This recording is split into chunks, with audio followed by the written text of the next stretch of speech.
Shut up and sit down. Essay on a visit to a hospital. A visit to a hospital essay for students and children in English. A visit to a hospital is an experience in itself. Last summer, one of my friends met with an accident. He was admitted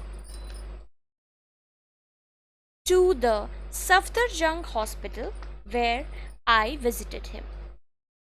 I took this opportunity to see the entire hospital.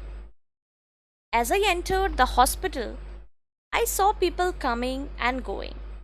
I went to the enquiry office and inquired about the wards. First of all, I visited the general ward where my friend was admitted. He was quite better now as his wounds had healed. Then I visited the surgical ward. I saw patients lying silently on their beds. Some of the patients had their arms and legs bandaged and plastered. I also saw how a nurse and a doctor were attending to them. They were very sympathetic towards the patients. The doctor was directing the nurse to give them the necessary medicines. His way of talking was itself very consoling.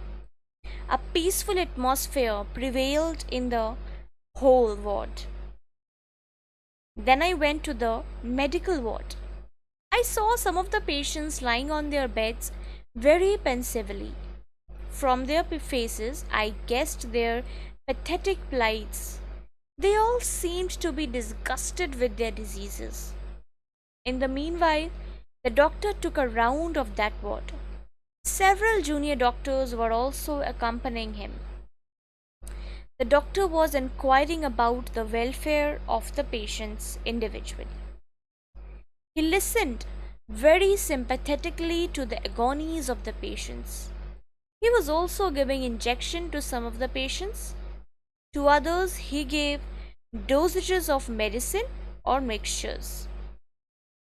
Then I turned towards the operation theatre.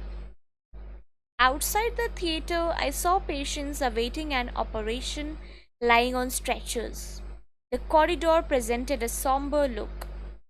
Some of the people, after recovering from their illness, were sitting on the lawns of the hospital. They were playing cards and chess. They were enjoying themselves on the grassy lawns, while some of the people were going home after completely recovering from their illness. They were in a delightful mood. The entire hospital presented a very gloomy look to me. The plight of the patients and the seriousness of the prevailing atmosphere touched me deeply. The behavior of the doctors and nurses was worthy of commendation. They acted most wisely and ably while handling the problems of the patients. The patients, in turn, were also happy with their sympathetic behavior. Finally, I came out of the hospital. There was a world of difference between the atmosphere that prevailed outside and inside the hospital.